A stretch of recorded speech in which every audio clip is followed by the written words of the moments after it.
আষাঢ়ে গপ্প নয়, আষাঢ়ের টানা বর্ষণেই জলছবি জলজল করছে গোটা দক্ষিণবঙ্গে।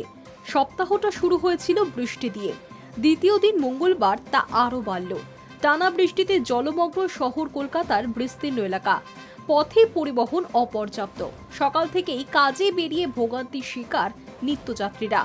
বৃষ্টির তোড়ে রেললাইনে জল জমে ব্যাহত উত্তর ও দক্ষিণ কলকাতার ট্রেন চলাচল। দিনভর এমনই দুর্ভোগ পরিস্থিতির পূর্বাভাস দিয়েছে হাওয়া অফিস।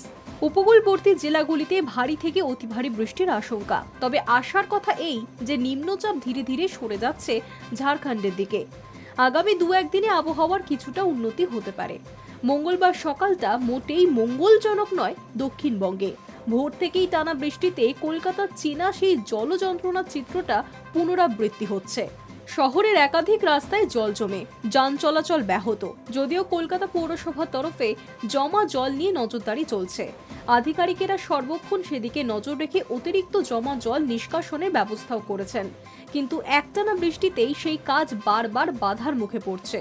দক্ষিণে রাসবিহারী, বেহালা, বালিগঞ্জ থেকে উত্তরে ঠনঠনিয়া, সেন্ট্রাল অ্যাভিনিউ, উল্টোডাঙ্গা সমস্ত জায়গায় জলে থই থই।